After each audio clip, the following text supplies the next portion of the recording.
아가서 2장 14절은 지난번에도 우리 같이 말씀을 나누었던 그런 말씀입니다. 바위 틈 은밀한 곳에 있는 비둘기야, 내가 내 얼굴을 보게 하라. 내 소리를 듣게 하라. 내 소리는 부드럽고 내 얼굴은 아름답구나. 실제로 바위 틈이 생기려면 쪼개져야 되겠죠. 쪼개져야 이 바위 틈이 생겨요.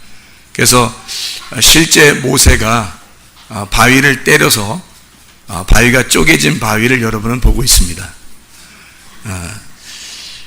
이게 고고학자들이 이제 연구하고 발견하고 찾아낸 그런 바위입니다. 그러니까 실제로 뭔가 쪼개져야 이 틈이 생기고, 그 틈이 생겼을 때 거기에 비둘기가 지금 거기에 있다고 하는 건데, 이게 지금 위로 이렇게 쪼개져서 그렇지 옆으로 이렇게 돼 있으면 숨어 있게 되겠죠, 그죠? 감추어져 있고 은밀하고 이렇게 모습이 되겠죠. 어때요? 이게 뭐 이렇게 딱 가두어져 있는 것 같아요. 이게 열려져 있는 것 같아요. 열려져 있는 것 같죠? 이게 가두어져 있는 것 같지 않고 열려져 있는 것 같아요. 그럼 이 틈 사이로 열려져 있는 곳에 뭐가 있다고요? 비둘기가 있다고. 그 비둘기는 누구를 말한다고요? 우리들을 말한다고. 그래서 주님은 이 바위 자체가 왜 주님이라고 그러냐면, 고린도전서 10장에 우리가 읽어봤죠. 고린도전서 10장에 보면 4절에 뭐라고 되어 있냐면 이렇게 되어 있어요. 다 같은 신령한 음료를 마셨으니 이는 그들을 따르는 신령한 반석으로부터 마셨음에 그 반석은 곧 그리스도시라. 그러니까 저 바위가 쪼개질 때는 뭘로 쪼갰다고요? 뭘로 쪼갰어요? 뭐 모세가 막 헤딩을 해서 쪼갰어요? 아니면은 어떻게 쪼개진 것 같아요? 나무 저게? 모세의 지팡이로 저걸 쪼갰거든요. 모세의 지팡이는 뭘 의미하는 거예요? 말씀을 의미하는 거예요. 근데 어떤 말씀이에요? 모세가 들고 있으면 어떤 말씀이 되는 거예요? 율법의 말씀이 되는 거예요. 여호수아가 들고 있으면 은혜의 말씀이 되는 거고요. 그 지팡이라도. 근데 모세가 들고 있으니까 율법의 말씀이 되는 거예요. 그럼 율법의 말씀은 가나안 땅에 들어갈 수 있어요? 없어요? 못 들어가요. 그래서 모세를 못 들어가게 한 거예요. 그러면 반석은 한 번 부서져야 돼요? 아니면 2번 쪼개져야 돼요? 한 번 쪼개져야 되는 거예요. 근데 2번을 내리쳐가지고 모세를 갖다가 가나안 땅에 못 들어가게 했죠. 왜냐면 주님은 2번 죽으실 수 없기 때문입니다. 그 어떻게 우리가 알 수 있죠? 히브리서 10장 20절 말씀에 보면 그렇게 되어 있죠. 히브리서 10장 20절 말씀에 보면 이런 말씀이 있습니다. 그 길은 우리를 위하여 휘장 가운데로 열어놓으신 새로운 살 길이요, 휘장은 곧 그의 육체니라. 그리고 10장 10절, 이 뜻을 따라 예수 그리스도의 몸을 단번에 들이심으로 말미암아 우리가 거룩함을 얻었노라. 한 번 죽는 거예요. 이게 자 보세요. 자, 한 번 딱 내리쳤어요. 그러니까 쭉 찢어져요. 저 어떻게 찢어지는 것 같아요? 저렇게? 어떻게 찢어지는 것 같아요? 위에서부터 아래로 찢어지는 것 같죠? 그래요. 휘장하고 똑같죠. 그러니까 하나님은 바위를 때리나 뭐 천을 갖다가 찢으나 똑같이 찢어져요. 그러니까 바위도 찢어졌다고 얘기할 수 있는 거고 휘장도 쪼개졌다고 얘기할 수 있는 거란 말이에요. 그러니까 휘장은 찢어지는 거고 바위는 쪼개지는 거죠. 그렇죠? 근데 위에서부터 쪼개졌다 그러죠. 위에서부터 이렇게 휘장이 쪼개져요. 그러니까 예수님이 돌아가실 때 보면, 십자가 못 박혀 돌아가실 때 보면요, 위에서부터 휘장이 찢어졌다 그러죠. 만약에 사람이 찢는다면 어디서부터 찢을까요? 사람이 찢는다면 여러분은 사다리 타고 올라가서 위에서부터 이렇게 막 하게 하겠어요? 아니죠. 사람이 찢는다면 아래서부터 찢게 돼 있어요. 근데 하나님이 찢으셨기 때문에 위에서부터 찢는 거라고 나오는 거예요. 위에서부터 찢어졌다. 그렇게 휘장이 찢어지는 것처럼 한 번 찢어지는 거지 2번 찢으면 안 되는 거예요. 막 너덜너덜하게 막 이게 찢고 그래서는 안 된다는 거죠. 한 번 찢는 거예요. 한 번 깨뜨리는 건데, 바위가 한 번 쪼개질 때가 언제 나와요? 출애굽기 17장에 나오죠. 출애굽기 17장에 한 번 내리쳐서 이것이 바위가 쪼개졌어요. 그리고서 거기서 생수가 막 나왔거든요. 그 생수를 먹고 그 사람들이 한 번도 목 안 말랐어요? 아니면 또 목 말랐어요? 또 목 말랐어요. 또 목 말라가지고 이 사람들이 또 막 그래요. 그러니까 이 모세가 한 번은 또 화를 내요. 화를 냈어요. 그래서 민수기 20장, 민수기 20장이죠. 민수기 20장에 10절에 보면, 민수기 20장 10절 말씀 보면 이렇게 되어 있죠. 모세와 아론이 회중을 그 반석 앞에 모으고 모세가 그들에게 이르되 반역한 너희여 들으라. 우리가 너희를 위하여 이 반석에서 물을 내랴 하고 손을 들어 그의 지팡이로 반석을 2번 치네요. 또 이건 그러니까 한 번 친 게 아니라 2번을 쳐요. 또 근데 한 번, 단번에 우리 죄를 용서하셨다, 한 번에 죽으시고 용서하셨다는 말이 나오는데 히브리서에, 근데 여기서 2번 치잖아요. 또 2번 치니까 물이 많이 쏟아 나왔어요. 왜? 물 먹어야 되니까. 왜냐면 한 번 먹었다고 해서 물이 영원히 목만 안 마른 게 아니고 또 물을 먹어야 되니까 또 물 달라고 했던 거 아니에요. 근데 이걸 2번 쳤단 말이에요. 근데 물이 안 나오면 되겠어요? 하나님이 이놈들 봐라, 그냥 뭐 물 안 준다네, 모세가 이렇게 해가지고 기분 나빠서 못 주겠다, 이렇게 하나님은 감정적으로 행동하지 않으신다니까요. 2번을 쳤는데 누구만 혼내는 거예요? 하나님이 2번을 쳐가지고 짐승과 회중이 다 마셨어요. 그리고서 12절에 여호와께서 모세와 아론에게 이르시되 너희가 나를 믿지 아니하고 이스라엘 자손의 목전에서 내 거룩함을 나타내지 아니한 고로 너희는 이 회중을 내가 그들에게 준 땅으로 인도하여 드리지 못하리라. 원래 여기서는 어떻게 물을 나오라고 했어요? 원래 명령해서 나오라고 했거든요. 치라는 얘기가 없어요. 명령해서 8절에, 20장 8절에 나와 있는 얘기입니다. 지팡이를 가지고 내 형 아론과 함께 회중을 모으고 그리고 그들의 목전에서 너희는 반석에게 명령하여 물을 내라 하라. 내가 그 반석이 물을 내게 하여 회중과 그들의 짐승에게 마시게 할지니라. 그러니까 물은 꼭 주긴 줄 텐데 어떤 방식으로 주라는 거예요? 예, 명령해서 달라가는 거니까. 출애굽기 17장에는 때리라고 나와요. 반석을 쳐라. 17장 볼까요? 출애굽기 17장에 출애굽기 17장 보면 반석을 쳐서 물을 내라는 게 나와요. 자, 거기에 17장에 보니까요, 물을 달라고 사람들이, 백성들이 그러거든요. 목말라 죽겠다, 막 너희네 우리 죽이려고 하냐, 이렇게 얘기해요. 그랬더니 17장 5절에 지팡이를 들고 가라는 거예요. 그 지팡이를. 그리고 호렙산에 있는 그 반석 위 거기서 내 앞에 서리니 너는 그 반석을 치라. 그래, 여기는. 그죠? 치라. 그것에서 물이 나오리니 백성이 마시리라. 모세가 이스라엘 장로 목자 그대로 행하니라 그랬거든요. 그래서 반석을 쳐가지고 반석을 쪼개서 물이 나오게 된 거예요. 실제로. 출애굽기 17장에는. 그리고 민수기 20장에는 명령해서 물이 나오도록 하라고 그랬는데 또 2번을 쳐버린 거예요. 그러니까 하나님께서 뭐라고 그러냐면 너는 가나안 땅에 못 들어간다, 약속의 땅에 못 들어간다, 그렇게 말씀을 하신 거거든요. 한 번, 단번의 속죄를 우리에게 얘기하는 거죠. 자, 그럼 바위가 2개가 나오죠. 출애굽기 17장에 있는 바위가 나오고 민수기 20장에 있는 바위가 나와요. 어떤 바위겠어요? 출애굽기 17장에 있는 바위는 어떤 바위? 낮은 반석. 이 땅에 죽으시러 오시는 주님을 말하는 거예요. 그래서 그분을 때려 십자가에, 그 나무에 달려 돌아가시는 그 주님을 설명한 거예요. 그리고 민수기 20장에는 높은 반석입니다. 이 높은 반석이라고 하는 건요, 그거는 부활하신 주님을 말하는 거예요. 부활하신 주님인데 2번을 때리면 돼요? 안 되죠. 2번 죽이는 것이 된다는 거죠. 그래서 그분에게 기도하라는 거예요. 너희가 어떻게 생수를 마실 수 있느냐? 이거는 기도하면 된다는 거예요. 지금은 예수님이 한 번 죽으신 다음에는 우리에게 뭐라고 부탁하냐면 너희들 나에게 기도해. 기도하면 물 줄게. 그 물이 성령의 말씀의 성령을 의미하는 거예요.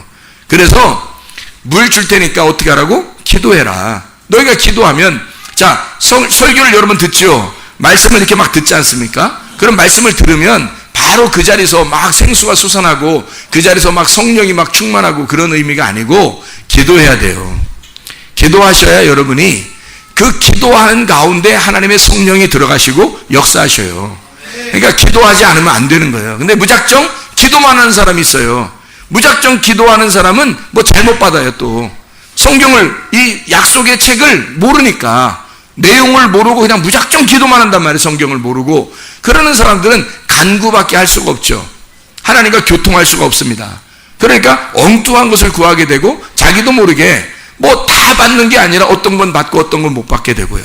그리고 뭐 어떤 사람은 감정적이 돼가지고 믿음이 진짜 온전한 믿음이 아니라, 기도는 저 사람 기도 많이 하는데 이상하게 믿음이 온전치가 않아. 왔다 갔다 하고 막 그냥 감정적이고 불안하고 사람 이상해. 그거 다 기도만 해서 그런 거예요.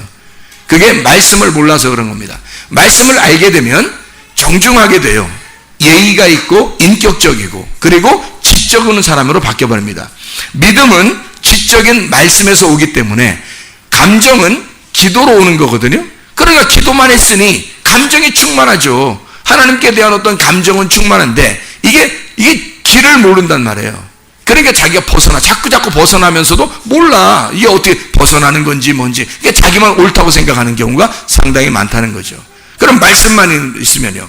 말씀만 알게 되면 말씀과 기도로 거룩해져야 되는데, 두 개가 같이 있어야 되는데 말씀만 알면 어떻게 돼요? 그러면 사람이 냉랭해져요. 사람이 차가워져. 감정이 없어요. 별로.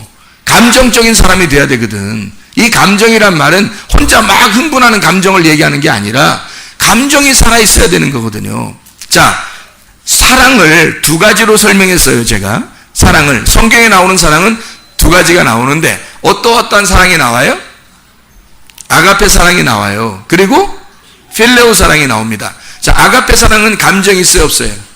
없어요. 그냥 하나님 자신이 사랑인 거예요. 그냥 그분은 약속을 하면 그대로 지키는 사랑이에요. 그게 아가페 사랑, 말씀에 있는 그냥 존재의 사랑이란 말이에요. 그런데 필레오 사랑은 안 그래요. 필레오 사랑은 감정이 있어요. 그래서 하나님이라는 사랑이 이 땅에 내려와서 우리하고 관계를 갖게 되면 그런 필레오 사랑이 되는 거예요. 서로의 사랑이 되는 거란 말이에요. 그거를 베드로가 깨달았다고 얘기한 거예요. 베드로가. 그러니까 하나님의 아가페 사랑을 내가 필레오로 알았습니다. 그래서 필레오 사랑합니다라고 고백한 거예요. 베드로가. 괜히 그렇게 얘기한 게 아니라. 그러니까 감정이 없는 사랑은 사랑도 아니에요. 남녀 간의 사랑도 감정이 있죠. 감정이 있어야 하는데 상당히 냉정하고 그러면 이상하잖아요. 감정이 있어야 되는 거거든. 그 감정에서, 근데 감정이 있는데 지적인 게 없으면요, 그러면 이게 방황해요. 방향을 못 잡아. 그냥 무작정 사랑하는 것 같아. 그러니까 어느 날 사랑하는 것 같은데 어느 날 감정적이라 확 폭발해버리고, 내가 이제까지 참았는데 뭐 이렇게 하고 왜냐면 이게 감정적이라 이랬다 저랬다 도대체가 이게 갈피를 못 잡겠는 사랑이 되는 거예요. 왜냐면 지적인 게 아니니까. 그래서 성경에서는 부부가 서로 살 때도, 동거할 때도 너희가 너희의 지식으로 이게 변함이 없는 그 약속, 그 언약의 말씀으로 네가 동거해야 된다. 이래야 변함이 없다는 얘기예요. 믿음도 똑같아요. 하나님 앞에 우리가 믿음으로 천국 가죠. 근데 그 믿음이라는 게 사람들이 자꾸 감정적인 것으로 하는 건, 보이는 것으로, 듣는 것으로 믿음을 가지려고 하기 때문에 그렇습니다. 기도하면 그렇죠. 기도하면 뭐 많은 일들이 벌어져요. 근데 그걸 믿음이라고 생각한단 말이에요. 사람들이. 말씀이 믿음인데, 그래서 성경이라는 이 말씀을 가지고 믿음을 가지고 있어야 변함이 없어요. 이 말씀과 기도로 두 개가 함께 있어야 되는 거거든요.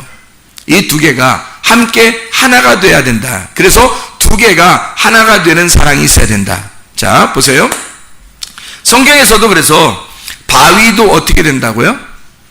죽는 바위가 있고 부활한 바위가 있단 말이에요. 그러니까 깨져야 할 바위가 있고, 그리고 살아난 바위가 있다는 거예요. 그럼 어떻게 해요? 깨져야 할 바위는 때려야 되는 거예요. 그래서 때려서 죽이는 거고요. 그 죽이면 물이 나와요. 그리고 명령에서, 기도에서 받아야 할 물이 있다고요. 그 반석이 있다고요. 그거는 부활하신 주님이란 말이에요. 그 부활하신 주님을 깨진 주님과 부활하신 주님을 함께 믿어야 되는 거죠, 우리가. 이 두 개가. 근데 모세는 둘 다 때려버린 거예요. 율법은 하여튼 자기 앞에 바위만 있으면 다 때려버려. 근데 그 물을 달라고 한 사람들이 잘못한 게 아니에요. 여기서도 물 달라고 하고 여기서도 물 달라고 한 거예요. 왜냐하면 물 달라고 하는 게 잘못은 아니잖아요. 아니, 성령을 주세요, 말씀을 주세요. 그 뭐 잘못이에요? 생각해보세요. 말씀을 여러분이 들었어요. 말씀 달라고 해서 주셨어요. 하나님이 주셔요. 그러면 여러분 어떻게 그 말씀 들으면 다 끝났던가요? 아니에요. 기도라고 하는 감정을 통해서 하나님의 필레오 사랑을 깨닫는 것입니다. 하나님의 말씀을 그냥 하시잖아요. 그럼 이게 아가페라고요. 여러분이 듣든지 안 듣든지 그냥 하나님은 말씀하셔요. 하나님 말씀을 주고 싶어 하시고 이 말씀으로 믿음이 생기도록 하는 것이 하나님의 목적이에요. 그래서 말씀을 막 주신단 말이에요. 그러면 말씀을 받고 그 말씀을 갖다 되새김질하면서 여기서 기도해야지 감정이 생기죠. 하나님의 그 사랑을 내가 기도해야 깨닫죠. 기도함으로 하나님하고 만나는 겁니다. 이 세상에 어느 종교도 기도가 없는 종교는 없습니다. 잘 생각해 보세요. 말씀이 없는 종교는 많아요. 그죠? 왜냐하면 성경책이라고 하는 건 우리가 기독교에서 유일하게 가지고 있으니까. 근데 이 말씀은 우리가 가지고 있지만 사람들은 감정적으로 기도하는 종교는 다 기도하는 거예요. 왜 그러겠어요? 사람의 측면을 하나님이 이해하는 겁니다.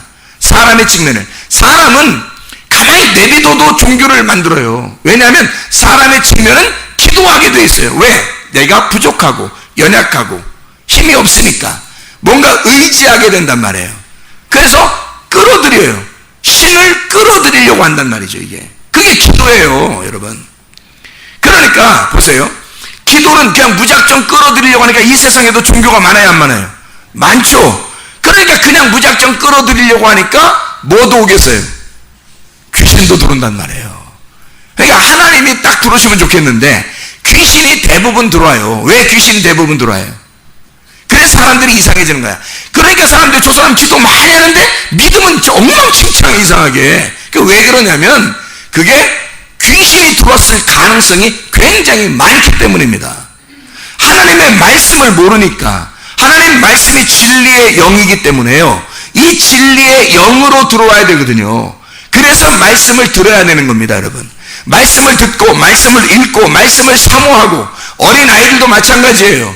어린아이부터 노인에게까지 말씀을 듣고 말씀을 사모하고 이 말씀 안에 지적인 이 말씀의 믿음이 정확하게 생겨났을 때 그걸 붙들고 기도해야 하나님의 성령이 들어오시는 거예요.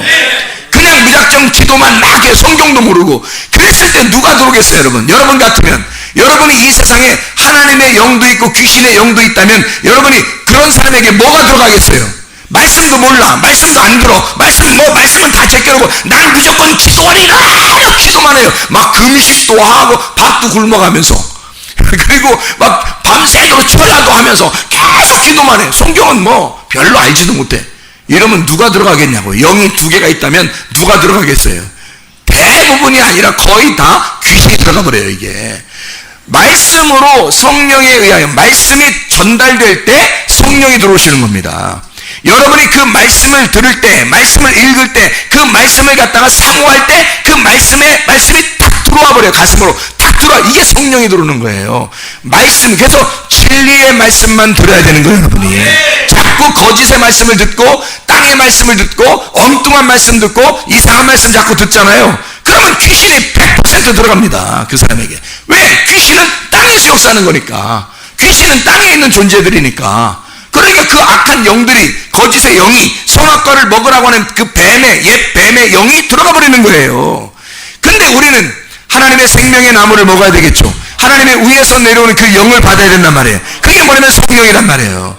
그 하나님의 성령을 받으려면 반드시 이 말씀으로 역사해야 돼요.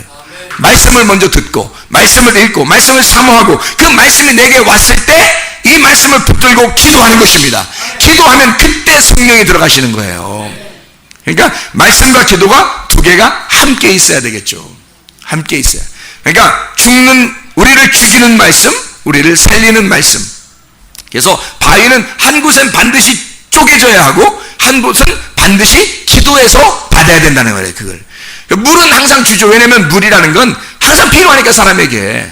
물이라는 게 필요해서 늘 물을 마셔야 되잖아요. 여기서도 뭐 하거든요, 저기서. 그러니까 물 달라고 한 건 잘못이 아니에요. 근데 모세가 착각을 한 겁니다. 무슨 착각? 아하, 바위가 앞에 있으면 무조건 나는 어떻게 돼? 자기는 무조건 때리는 자야. 하여튼 무조건 그래서 첫 번째는 한 번 때려서 나왔을 거 아니에요. 두 번째는 두 번 때리는 거야. 세 번째 나오면 또 그것도 세 번 때릴 거란 말이에요, 그게. 모세는 왜 그 나무를 가진 게 모세 자체가 율법이기 때문에 율법은 걸렸다면 다 때려버려요.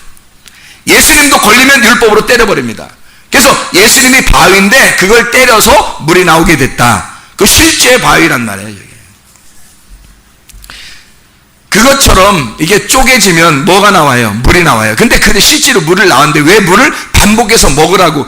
광야에서는 왜 물 달라고 했는데 또 먹고, 그럼 한 번 먹으면 영원히 목 안 말라야 되는데 왜 또 먹어야 되냐? 왜 또 먹어야 되는가요? 이상하잖아요? 그는 진짜 생수가 아니니까 그렇잖아요. 진짜 생수는 뭐예요? 누구냐면 예수 그리스도입니다.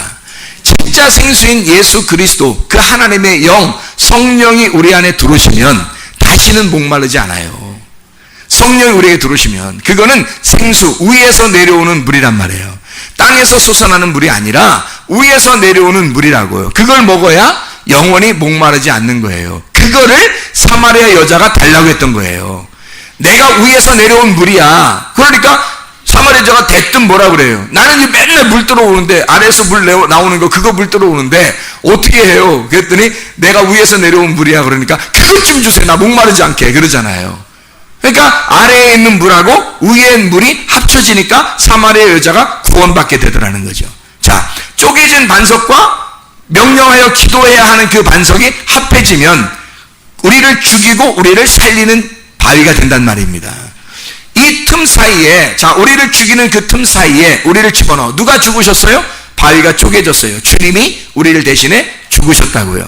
죽으시고 그 바위 안에다가 우리를 심어놨다고요. 틈 사이에 집어넣어놨다고. 그럼 우리가 그 바위 안에 집어넣어 있으면 거기서 뭐가 나와요?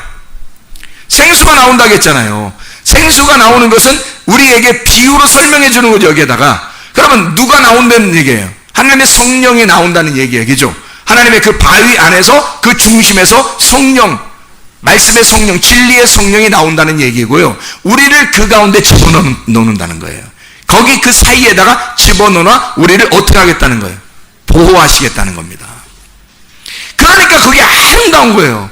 아주 아름답고 네 소리가 부드럽고 그냥 막 좋아 죽겠다는 거예요. 우리를 거기다 집어넣어 놓고 계속 생수를 마시는, 진리의 성령을 마시는, 진리의 성령 안에 살고 있는 너를 내가 너무 좋아한다, 그 얘기잖아요. 그죠? 바위 틈에 집어넣고. 주님의 사랑입니다. 그럼 우리는 또 실제 노아 방주를 또 보고 있는 거 아니에요? 노아 방주를. 노아 방주가 오래됐으니까 색깔이 좀 뭐 밝겠어요? 좀 어둡겠어요? 어둡죠. 그래서 항공사진으로 아마 찍은 거겠죠. 여기 아라라산에 있는 걸. 그러면 보세요. 방주가 밑에 이렇게 상자처럼 돼 있고, 성경에 똑같이 만들었는데 카이스트에서 연구해가지고 똑같이 그 크기대로 해서 그걸 축소시켜서 만들어가지고 그 위에 창문을 내고 그대로 만들어서 지금 창조과학회에다 놨는데요. 그러면 거기 그 카이스트에서 만든 그 창조과학회에 있는 그 축소시킨 그것이요. 그 배가 파도를 몇 메다를 갖다가 견딜 수 있는지를 연구했어요. 카이스트에서. 어떻게 연구한지 알아요? 파도를 저는 모르죠. 제가 무슨 과학자입니까? 모르는데 그 신문에 나왔더라고요. 옛날에 신문에 나왔더라고요. 근데 오래됐어요. 그 연구한 게. 근데 이 파도가 어느 정도 칠 때까지 이 배가 유지가 되냐면 30m. 파도 30m에도 안 넘어지는 거예요. 파도 30m를 치는데 이 배가 올라갔다가 이 파도를 타고 그대로 내려와요. 그러니까 이게 뒤집어지지 않아요. 이 배가. 희한하죠. 이상해요. 이 배가 놀랍습니다. 하나님이 만들으라고 하는 이 배는 그대로 만들었더니 파도가 30m를 치는데도 이게 안 넘어지더라는 것이 과학자들이 연구해낸 거예요. 실제예요. 신문에도 나왔습니다. 여기 있는 그대로를 축소시켜서 만든 거거든요.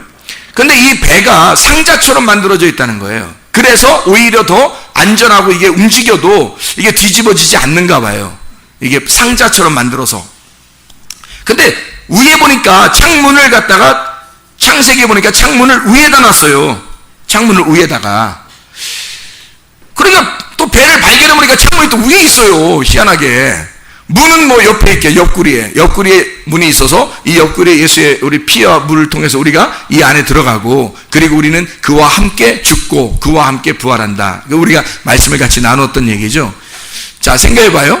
바위 틈, 바위하고 그리고 노아의 방주하고 어떤 연관성이 있을까? 잘 생각해보면 전혀 모양이 같지가 않아요. 전혀 연관성이 있지 않아요. 근데 이상하게 성경에서는 그렇게 우리에게 뭔가 설명해 주고 있는 게 있다는 얘기예요. 노아 방주를 보면 왠지 좀 음산해요? 아니면 좀 밝아요? 좀 음산해요. 그죠? 좀 어둡단 말이에요. 어둡고 음산하단 말이에요. 물론 햇빛에 이렇게 산 꼭대기에다 이렇게 만들어 놓으면 뭐 멋질지 모르겠어요. 하나의 건물처럼, 무슨 학교 건물처럼 이렇게 3층으로 되어 있거든요. 3층 학교처럼 이렇게 딱 되어 있는 그런 건물처럼 되어 있어요. 커요. 학교 건물만 합니다. 이 노아의 방주가. 그래서 이렇게 큰데 1, 2, 3층으로 되어 있어요. 그래서 그 크기가 그대로 이렇게 위에 있으면 멋있게 보이겠죠. 근데 실제로 노아 방주를 생각해보고 그 안에 이렇게 우리가 저렇게 쳐다보면요, 이상하게 보여요. 마치 뭐와 같냐면 나무 상자니까, 아니 무슨 이게 뭐 이렇게 여러분 사과 같은 거 이렇게 팔 때 옛날에 나무 괴짝으로 팔았잖아요. 나무 괴짝으로 사과를 이렇게 딱 하나씩 이렇게 집어넣으면 이 사과가 그 나무 괴짝에 들어갈 때 어떤 마음이겠어요? 죽었다. 네, 죽었다. 이래서 죽었다고서 딱 들어갔는데 이것이 뚜껑이 열릴 때, 나무 괴짝의 뚜껑이 딱 열리면서 어떻게 돼요? 이게 사과가 살아나죠? 살아나서 이게 진짜 내가 어느 사람의 입에 들어가서 이제 먹힐까? 이렇게 하나씩 이제 자기 사과가 잘 생각하고 있을 거 아니에요. 그것처럼 이 나무 상자가 이렇게 해서는 꼭 무슨 괴짝 같아. 그리고 무슨 뭐 무덤과 관 있잖아요. 죽으면 무덤 관 있잖아요. 관 같아. 똑같아요. 여러분 보세요. 그죠? 관 같아요. 이렇게 딱 관같이 생겨가지고 그 안에 들어갔다면 꼭 어떻게 될 것 같아요? 무슨 아무것도 못할 것 같아. 들어가면 아무것도 못할 것 같고, 실제로 노아의 방주에 들어가서 아무것도 못했습니다. 성경에 노아의 방주 들어가서 무슨 일을 했더라는 말이 하나도 없어요. 하긴 저게 어떻게 생겼기 때문에 관 속에 관처럼 생겼는데 관에 들어가서 무슨 일을 하고 있어요. 거기서 1년 넘게 있는데, 1년 정도 있는데 그 안에서 아무것도 했다는 얘기가 없어요. 희한하게. 참 이상하죠? 그 관처럼 생겼어요. 그러면 이 관에 들어가는, 이 노아의 방주에 들어가는 사람과 바위 틈에 낀 비둘기하고 어떤 의미가 있을까요? 바위 틈은 이렇게 생겼고 위가 어떻게 됐어요? 열려져 있죠. 근데 여기 지금 노아의 방주는 어떻게 돼 있어요? 상자로 돼 있죠. 위가 어떻게 돼 있어요? 창문으로 열려져 있잖아요. 창문으로 열려져 있죠. 어디로 올라가면 그게 보여요? 3층으로 올라가면 보여요. 그러니까 1층에 있을 땐 보이겠어요? 안 보이겠어요? 안 보여요. 2층 올라가도 보여요? 안 보여요? 안 보여요. 3층에 올라가면 창문이 열려 있다는 게 보여요. 3층에 올라가면. 그러니까 처음에 교회 와서 말씀을 들을 때는 잘 몰라요. 이게 무슨 얘기인지도 모르고, 애굽에 있을 때, 광야에 있을 때는 아직 몰라요. 하나님의 그 완전한 마음을 잘 모른다고요. 근데 가나안 땅에 들어가 지성소에 들어가는 순간 거기서 하나님을 만나 뵙고, 그 하나님을 만나 뵐 때 그때 이게 다 열려버려요. 영이 열려버리는 거예요. 그러니까 이 위에 창문을 이렇게 둔 거죠. 일부러. 그렇죠? 관에 이렇게. 그래서 바위도 이렇게 바위가 이렇게 생겼을 때 위를 딱 짜개니까 위에가 딱 열리잖아요. 그래서 꼭 이게 두 개가 이렇게 됐으니까 어떻게 돼 있어요? 하트 모양이죠. 하나님의 마음이 이렇게 돼 있다. 그래서 그 하나님의 마음이 이렇게 돼 있어서 이게 지금 작은 게 아니에요. 어마어마하게 큰 바위입니다. 저게요. 사람이 엄청 작아요. 그 밑에 쓰면 어마어마하게 큰 바위인데 그거를 쪼개니까 위에가 쫙 쪼개져서, 그래서 여기 그 물이 막 나온 그게 틈이 있는 거거든요. 실제로 지금도 발견되어 있고요. 그러니까 위에가 이게 열려 있단 말이에요. 여기는. 그러니까 여기 틈 사이에 들어가면 하나님의 보호도 되겠지만 보호받는 것도 되겠지만 열린 문이 있단 말이에요, 위에다가. 그죠? 그러니까 노아 방주와 바위 틈이라고 하는 게 이게 상당히 연관성이 있다는 얘기죠. 노아 방주도 3층에 창문이 열려 있고, 그리고 바위 틈도 이게 위로 열려져 있더라는 거죠. 그러면 이게 바위 틈에 들어가 있는 비둘기는 어디를 보겠어요? 위를 바라보게 되어 있는 거죠. 위를 바라보는 비둘기가 되는 거죠. 근데 그 위에서 바라보시는 그 비둘기를 바라보는 그 하나님의 마음은 굉장히 사랑스러운 거죠. 그 사이에.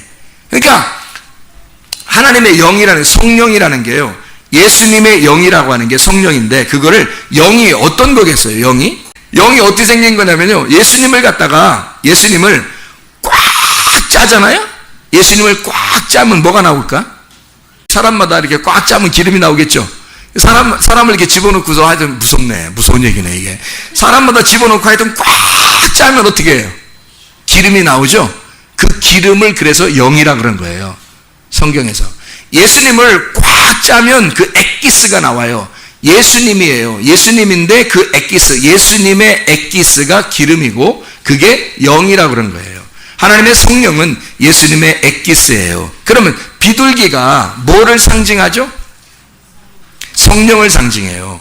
비둘기가 성령. 그러면 아래에 있는 사람들, 땅에 있는 사람들은 제사장이 될 때나 선지자가 될 때나 왕이 될 때 뭘 보여요? 기름을 보여요. 예수님이 침례를 받으실 때 물에서 올라오시면서 하늘이 열리고 뭐가 와요? 비둘기가 와요. 막 기름 툭툭 떨어졌어요? 비 내렸어요? 이제 물에서 올라오니까 왕이며 제사장이며 선지자인 예수님을 이제 인정하겠다는 거거든요. 인정하는데 위에서 기름이 막 비처럼 내려서 툭 떨어져서 머리에 기름이 발라졌더라. 뭐 이렇게 돼 있어요? 아니면 어떻게 뭐 요한이 뭐 침례를 주면서 기름을 갖다 얻어 떠와가지고 거기다 위에다 막 머리에다 덕지덕지 발랐더라. 뭐 이런 얘기 없잖아요. 위에서 하늘들이 열리고 하늘에서 비둘기가 내려온다고요. 그럼 비둘기라고 하는 건 뭘 의미하는 걸까요? 성령을 의미하는 거죠. 기름을 의미하는 거지. 땅에서는 기름이 나오는 거고 위에서는 비둘기가 오는 거예요. 그러면 땅에 있는 왕이나 제사장이나 선지자들은 땅에 있는 기름으로 기름을 부어서 그 왕을 세우고 제사장을 세우고 그러죠. 이해가 되겠어요? 그러면 예수님은 땅에서 오신 분이에요? 하늘에서 오신 분이에요? 하늘에서 오시니까 하늘에 기름이 내려와야지. 하늘에 기름이 내려와야 되니까 하늘에 비둘기가 내려오는 거예요. 그래서 비둘기처럼 그를 기름 붓는 거란 말이에요. 사람이 기름 부을 수 없으니까. 사람은 죽이는 거야. 그래서 마지막 선지자인 침례 요한이 율법의 사명을 가지고 예수님을 물속에 집어넣는 거예요. 그게 죽이는 거죠. 그리고 올라오면 침례 요한이 건들 수가 없는 거예요. 왜? 부활하신 주님이니까 누가 와요? 성령이 비둘기로 내려와서 그를 임명해버리는 겁니다. 그날이 임명식이에요. 왕으로 임명하는, 제사장으로 임명하는 임명식이라고. 이제 침례 요한의 시대는 끝났다. 이제 예수의 시대가 도래했다. 이거를 임명하는 것이 비둘기란 말이에요. 자, 그러면 비둘기가 바위 틈에 있다는 것은 사실은 뭐가 있다는 거예요? 성령이. 그러면 성령이 바로 누구에게 있어야 되는 거예요? 성령이 누구에게 있어요? 성령이 누구에게 있는 것 같아요? 우리 모든 사람에게 있는 것 같아요? 아니면 진짜 진리의 말씀을 사모하고 그 진리의 말씀이 우리 속에 들어온 사람에게 있겠어요? 진리의 말씀이 우리 속에 들어온 그 사람 속에 성령이라는 비둘기가 있는 거죠. 이해가 돼요? 그러면 바위 틈 사이에 있는 비둘기는 결국 하나님의 예수 그리스도의 신부인데, 신랑의 신부인데 그 신부는 누구에게 있다는 거예요? 그 신부가 내가 돼야 된다는 얘기 아니에요. 그러면 내가 예수 그리스도라는 그 영이 돼야 되고 그 영이 내가 돼야 된다는 얘기 아니에요. 그래야 비둘기고 그거를 하나님이 기뻐하신다는 거지. 그게 안 됐는데 막 하나님이 무작정 기뻐하고 내가 널 보니까 그냥 막 기뻐, 아무나 그냥 뭐 앉아있는 것만 봐도 기뻐, 행복해 죽겠어, 막 이게 아니라 성령이, 하나님이라는 영이, 그 기름이 그 속에 들어있는 자에게, 하나님의 비둘기가 있는 자에게, 하나님의 비둘기가 된 자에게 주님은 내가 널 보면 너무 기쁘다, 내가 널 보면 너무 사랑스러워. 그러니 하나님의 비둘기가 된 자들은 누구와 함께 떠나겠어요? 신랑과 함께 떠나는 거예요. 뭐하러? 신랑과 함께 떠나서 뭐하러 떠나요? 죽으러 떠나는 거예요. 신랑과 함께 죽는 데도 가고 신랑과 함께 부활하는 데도 가는 거예요. 그래서 신랑과 함께 죽고 신랑과 함께 부활하는 사람들, 이게 비둘기란 말이에요. 그러니까 비둘기가 우리 비둘기래, 예수님의 신부래, 우리는 다 이제 됐어, 우리는 가만히 있어도 그냥 비둘기래, 바위틈에 그냥 숨어나 있자 가만히, 그러면 된 거네, 이렇게 생각하는, 예수 믿자, 예수 믿으면 끝났다, 이거 아니란 말이에요. 비둘기는 하나님의 영이란 말이에요. 예수 그리스도의 엑기스, 하나님의 성령, 그와 함께 있는 자는, 그 비둘기는 반드시 그 신랑과 함께 동행합니다. 그 신랑과 함께 가는 거예요. 그리고 그 비둘기는 신랑과 함께 죽는데도 사는데도 함께 가는 겁니다. 그래서 죽어야 산다 라고 하는 것이 이렇게 성경의 원리가 되어 있어서 십자가와 부활이 우리에게 복음으로 가르쳐 주는 얘기입니다. 자, 노아 방주에 대한 이야기를 조금만 더 하고 마치도록 하겠습니다. 창세기 7장에 보면요, 창세기 7장 2절 한번 말씀 봐봐요. 창세기 7장 2절 말씀. 너는 모든 정결한 짐승은 암수 7씩, 부정한 것은 암수 2씩을 4개로 데려오며, 이렇게 되어 있거든요. 정결한 것은 7, 부정한 건 2씩 데리고 들어와라. 자, 6장 7절을 봐봐요. 창세기 6장 7절. 뭐가 나와요? 하나님이 창조하시되 어떻게? 창조한 사람을 내가 쓸어버린다. 근데 어떻게? 사람으로부터 가축과 기는 것, 공중의 새까지 그리하겠다. 뭐예요? 아담, 사람이라는 아담을 쓸어버리는데, 사람 아담, 베헤마, 짐승, 그리고 기는 거, 그리고 새, 이렇게 다 멸망을 시키겠다, 이렇게 얘기했어요. 6장 17절 봐요. 홍수를 일으켜 무릇 생명의 기운 있는 모든 육체를 천하에서 멸절한다. 거기는 육체라고 나오죠. 바사르, 육체입니다. 그러니까 하나님은 육체를 멸망시키기로 결정한 거죠. 19절 봐요. 혈육 있는 모든 생물을 너는 각기 암수 한 쌍씩 바위 방주로 이끌어들여 너와 함께 생명을 보존하게 하되, 이렇게 되어 있습니다. 암수, 여기는 자칼 네케바입니다. 동물들 할 때 암수예요. 동물들 할 때 수컷, 암컷 이렇게 말하는 자칼 네케바라고 써 있습니다. 창세기 6장 20절이요. 새가 그 종류대로, 가축이 종류대로, 땅에 기는 모든 것이 그 종류대로 각기 2씩 4개로 나오리니 그 생명을 보존. 여기서 2씩 나오는 것들 있잖아요. 이게 다 새, 베헤마, 기는 것 2쌍씩. 그러면 7장 2절에는 뭐라고 되어 있느냐? 7장 2절에 정결한 짐승은 암수 7씩, 부정한 것은 암수 2씩, 이럴 때 암수라고 할 때요, 이 암수, 수암, 이게 수컷과 암컷 이렇게 할 때, 그때 여기는 이슈아라고 되어 있어요. 이슈아는 누구에게만 쓰는 거냐면 사람에게만 쓰는 겁니다. 그러면 사람에게만 쓰는 이 말을 왜 여기 7장 2절에 썼을까? 원래 노아 방주는 몇 명만 들어갔어요? 8명이 들어갔어요. 그런데 여기에 이슈아라고 나와 있거든요. 그럼 남자는 이슈와 이슈아를 7쌍, 남자는 이슈라고 그러고 여자는 이슈아라 그래요. 남자에게서 나왔다 그래가지고 같이 나온 단어가 비슷해요. 7쌍, 정결한 건 7쌍, 부정한 건 2쌍, 이렇게 돼 있거든요. 자, 7장 3절에서도 자칼과 네케바가 나옵니다. 7장 8절에서도요, 정결한 짐승, 부정한 짐승, 새, 땅에 기는 거 할 때 거기 베헤마가 짐승이고요, 새하고 기는 거. 7장 9절에도 자칼 네케바입니다. 7장 9절에 암수 2씩 할 때 자칼 네케발. 그래서 7장 15절, 자, 7장 9절도 자칼 네케바고 7장 15절도 바사르, 육체입니다. 육체가 2씩 나왔다, 이렇게 나와 있거든요. 7장 16절에 자칼 네케바입니다. 자, 근데 7장 2절을 보면 여기만 이슈아라고 되어 있어요.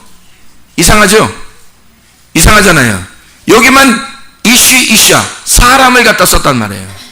동물을 쓰지 않고 사람을 썼다고 7장 2절만. 그럼 이게 무슨 말일까? 자, 7쌍, 2쌍 그러니까 우리는 많은 사람을 얘기하는 것 같아요? 아니면 다른 얘기를 하려고 하는 것 같아요? 예, 다른 얘기를 하는 것 같죠? 많은 사람을 이야기하는 것 같지 않고 다른 이야기를 하려고 하는 것 같다고 제가 물어보니까 그렇게 대답하고 싶잖아요. 자, 7장 2절 나와 있는 이쉬라는 게요, 남성 단수입니다. 남성 단수면 한 사람을 얘기하는 거죠. 남성 단수니까 한 남자를 얘기하는 거예요. 자, 이쉬아는요, 여성 단수입니다. 그러면 이것도 한 여자를 말하는 거예요. 이상하죠? 자, 7씩 할 때 7씩 이것도 여성 단수입니다. 이상하죠? 7씩인데 7명이 되는데 이게 무슨 여성 단수로 썼을까? 이상하죠? 그 다음에 둘씩 그럴 때는요, 남성 쌍수입니다. 쌍수를 들어 환영한다. 쌍수면 이게 어떻게 해요? 쌍수라는 말은 뭐예요? 쌍수라는 말은 뭐예요? 쌍을 이루었다. 손이 2개가 쌍을 이루었다는 말이에요. 이게 남성 쌍수입니다. 그러니까 무슨 말이냐면 7씩 할 때는 단수를 썼고요, 2씩 할 때는 쌍수를 썼단 말이에요. 그러면 이게 무슨 말이냐면요, 이슈와 이슈야, 남자와 여자를 이야기하면서 7을 2개라는 쌍수로 설명하겠다는 얘기입니다. 7이라는 하나를 2이라고 하는 것으로 설명하겠다는 얘기예요. 다시 생각해 볼까요?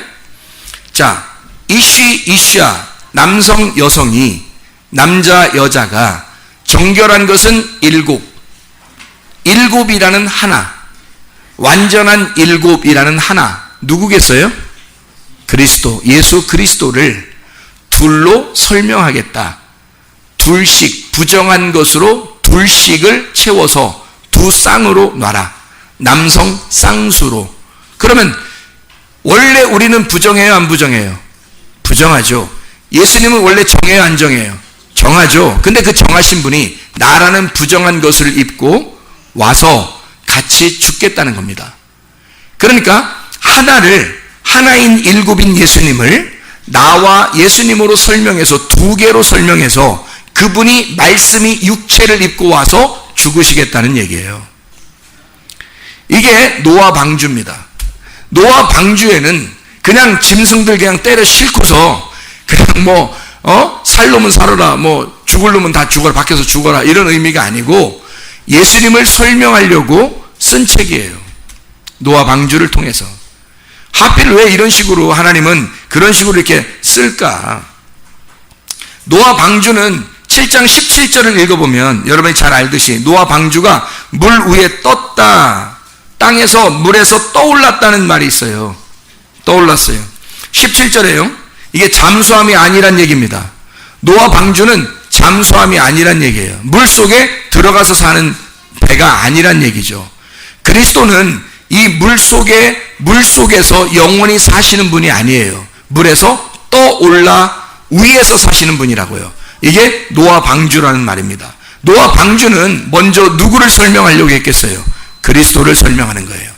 예수 그리스도를 설명하고 그분을 우리가 점차적으로 1층과 2층과 3층으로 알게 되면 그 위에 창문이 열려 말씀이 깨달아진다는 거거든요. 이게 노아 방주예요. 이게 잠수함이 아니고 육체가 죽어 물 위에 떠 영으로 사는 것을 말하는 것입니다.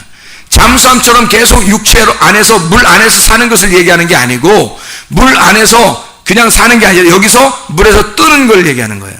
육체 안에 사는 게 아니라 육체에서 벗어난 영으로 사는 것을 이야기하는 것입니다. 물 속에서 살지 않고 수면 위에 존재하는 자, 그게 뭐겠어요? 영이란 말이에요. 창세기 1장 2절에 나와 있죠. 하나님은 수면 아래에 있는 게 아니라 수면 위에서 계시더라. 영으로 사시는 자다라는 얘기예요. 그 영으로 사시는 그 말씀이 이 수면 아래로 내려오면 죽기 위해서 내려오는 거예요. 그가 말씀이 육체가 돼서 내려오신다는 것을 의미하는 거죠. 자, 여기서 퀴즈 하나 낼게요. 노아는 몇 세에, 노아 홍수가 몇 세에 시작되죠? 11절, 7장 11절입니다. 노아가 몇 세 때? 600세. 그러면 노아 아들 3명이 있는데, 함과 셈과 야벳 3명이 있는데, 그들은 몇 살? 몇 살 때 같이 들어간 거예요, 배에? 창세기 5장 32절을 읽어보면 답이 나오죠. 창세기 5장 32절, 노아가 500세 된 후에 셈과 함과 야벳을 낳았더라. 그러니까 몇 살 된 거예요? 100살이죠. 100살에 들어가는 거예요. 100살 하면 우리가 100살에 아기 난 사람이 하나 있죠. 아브라함이 100살에 이삭을 얻잖아요. 그게 열매란 말이에요. 하나님의 아들을 낳는 열매, 그 하나님의 족보에 쓰여진 열매, 100살에 낳는 거죠. 함과 셈과 야벳은 그들을 우리가 이 사람들이 함은 나쁘더래, 야벳은 중간이고 셈은 좋은 사람이래, 이렇게 평가하는 게 아니에요. 그들은 삼일기를 설명하는 하나님의 계획이었단 말이에요. 함으로 시작해서 야벳, 그리고 셈이 되면 완성이 되는 겁니다. 이 삼일기를 설명하는 아들, 하나님의 아들들을 말하는 거예요. 노아라는 그 안식 안에 있는 아들들, 100세에 얻는 아들들이요. 그들이 노아 방주에 들어간 날이 100세입니다. 하나님의 성경은 우리에게 그냥 우연히 그냥 100세가 됐겠지, 우연히 그냥 600세에 노아 홍수가 일어났겠지, 그런 게 아니란 말이에요. 성경은 뭔가 일괄적으로 설명하고 있었던 하나님의 마음이 있었단 말입니다. 그걸 노아 방주를 통해서 설명하는 거예요, 우리한테. 그 말씀을 깨달아야죠. 하늘의 창문이 열리고, 창세기 7장 11절입니다. 노아가 600세 되던 둘째 달, 곧 그달 11의 날, 그날에 큰 기쁨의 샘들이 터지며, 밑에서 물 같은 게 터졌다는 얘기죠. 기쁨의 샘들기죠. 하늘의 창문들이 또 열렸다네요. 창문 열려서 뭐가 내려왔어요? 비가 내려온 거죠. 하늘 샤마임이고, 창문들 아루바입니다. 진리가 있는 안식처가 어디예요? 하늘이죠. 그 하늘이 열려서 그 진리가 떨어졌단 말이에요. 말씀이 거하는 그 집에서 말씀이 떨어졌다는 얘기예요. 영적으로 보면 진리를 담고 있는 그 말씀이 떨어졌다. 이게 열려서 떨어졌다는 말이고, 그리고 기쁨, 큰 기쁨, 태훔, 이게 라빠인데요. 큰 기쁨, 태훔, 라빠, 이게 슬프다, 화로다, 주의 심판이 이르렀도다. 이게 무슨 말이냐면요, 하나님의 진노가 밑에서부터 큰 기쁨이 생겨났다는 거예요. 위에서 하나님의 진리의 말씀이 떨어지니까 여러분에게 하나님의 말씀을, 진리의 말씀을 여러분에게 선포하면 대부분 여러분의 심정에는 뭐가 와요? 아, 내가 죽었구나, 내가 죽어야 되는구나 라는 말씀들이 여러분에게 꽂혀버린다고요. 그래서 여러분의 가슴을, 여러분의 바위를 갈라버린단 말입니다. 이해가 돼요? 이게 큰 기쁨이 터져버린다. 이게 샘들이 막 솟아나는 거예요. 샘들도 마얀이라는 말이거든요. 이게 우물이에요. 물의 근원, 땅에서 있는 물의 근원. 그러면 위에 있는 물이 터졌죠? 내려왔죠? 그리고 밑에 있는 우물이 터져버립니다. 그럼 위 아래 물이 합쳐지는 거죠. 그러면 가운데서 나는 어떻게 되겠어요? 위의 물과 아래 물이 나에게 오니까 나를 치워버리는 거죠. 이해가 돼요? 그게 바위고, 그게 노아 방주의 문을 열어 우리를 들어보내는 것입니다. 이게. 그러니까 하나님은 우리 하나님의 그 사랑을 바위로 설명하고 노아의 방주로 설명하는 거예요. 이 말씀들이. 터지며 라고 되어 있죠. 터지며. 바카입니다. 바카. 쪼개진다는 말입니다. 틈을 만든다, 쪼개진다. 틈을 만들어 쪼갠다. 땅을 찢어버린다. 이런 말이에요. 바카. 무슨 말이에요? 하나님의 말씀이 와서 나를 찢겠다는 얘기죠. 나를 터쳐버리겠다. 예수님이 바위가 찢어져서 예수님이 죽으셨다면서요. 예수님이 왜 오셨는데요? 예수님이 바로 여러분과 저를 위해서 오신 거잖아요. 누가 터져야 될 것을 예수님이 터진 거예요. 누가 찢어져야 할 걸 예수님이 대신 찢어주신 거예요. 여러분과 제가 찢어져야 할 곳에, 여러분과 제가 죽어야 할 그 자리에 예수님이 오셨단 말이에요. 그분이 그 바위를 우리에게 보여주면서 내가 이렇게 찢어졌다, 내가 이렇게 찢어지면 너에게 생수를 주어 살리는 거야. 이 바위 틈을 볼 때 나의 사랑을 깨달아라 이거죠. 이 바위 틈을 보며 너희는 나의 사랑을 깨달아라. 그게 주님의 마음이십니다. 너희는 노아 방주를 보면서 나의 사랑을 깨달아라. 너희의 열매가 100세가 될 때 너는 그 방주에 들어가게 될 것이다. 100세가 될 때 그 아들의 열매로 너는 들어가게 될 것이다. 그게 노아 방주로 우리에게 주시는 하나님의 말씀이죠. 마태복음 7장에 24절부터 27절까지 말씀 보면요, 반석 위에 세운 집이 있고 모래 위에 세운 집이 있어요. 그럼 어떤 사람은 아이고 내가 모래 위에 세운 집 지면 안 되겠다, 나는 반석 위에 세운 집이 돼야 되겠다 이러잖아요. 근데 모래 위에 세운 집은 똑같이 모래 위에 세운 집도 있고 반석 위에 세운 집인데 둘 다 막 물이 막 떨어지잖아요. 그죠? 물이 떨어지고 막 밑에서 막 물이 올라오고 위에서 물이 떨어지고 바람이 불고 막 한단 말이에요. 그때 모래 위에 세운 집은 무너진다, 반석 위에 세운 집은 그대로 견고하게 선다는 얘기거든요. 이게 무슨 말이겠어요? 자, 위에서 물이 떨어지고 바람이 불고 이걸 갖다 막 무너뜨리려고 심판하려고 막 때리는 거예요. 자, 뭐가 내려왔다는 얘기죠? 말씀이 내려왔다는 얘기예요. 노아 홍수 때도 똑같잖아요.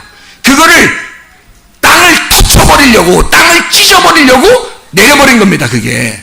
자, 반석 위에 세운 집과 모래 위에 세운 집에도 바람이 불고 물이 떨어져서 이걸 갖다가 터쳐버리고 싶은 거예요. 뭐가? 자, 모래 위에 세운 집이라면 여러분이 모래 위에 세운 집이고 자기 자신이 모래 위에 세운 집과 같은 자라면 반드시 그 말씀에 맞고 터져버리셔야 된다고. 그게 무너져 버리셔야 된다고요. 그래야 여러분이 반석 위에 세운 집이 되고, 반석 위에 세운 집이 됐을 때 여러분은 견고하게 예수 그리스도와 함께 서게 될 것입니다.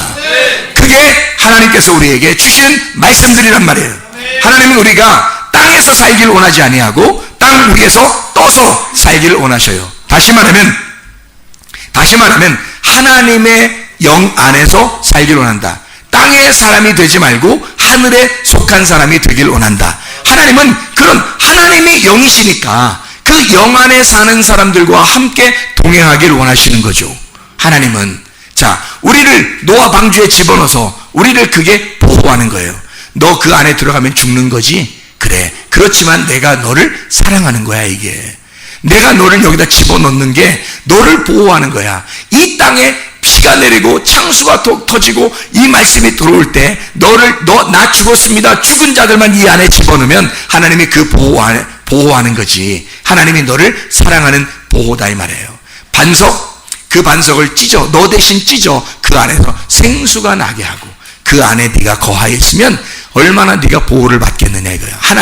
그 하나님을 바라보고 하나님은 너만 바라보고, 우리는 하나님 바라보고 하나님은 우리를 바라보고, 나의 사랑, 나의 바위 틈, 주님께서 우리를 그 사랑하시는 그 사랑 안에 여러분이 거하기를 바랍니다. 나의 사랑, 나의 생명, 우리 찬양하도록 하겠습니다. 나의 사랑, 나의 생명,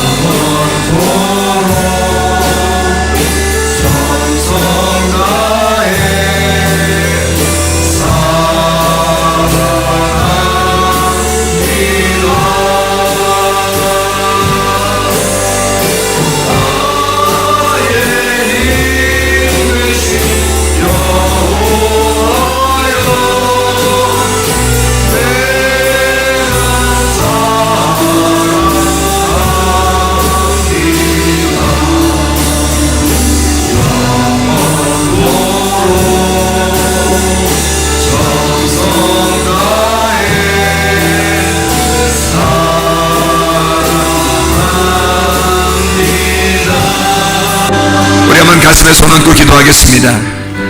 하나님 앞에, 주님, 나는 주님을 정말 사랑하는가? 나를 위해 죽으시고 다시 부활하신 그 주님을 믿고 따라가고 있는가?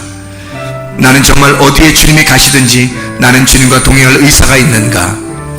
주님과 교회를 정말로 사랑하는 사람인가? 우리 한 목소리로 기도하도록 하겠습니다. 우리 하나님 아버지, 사랑으로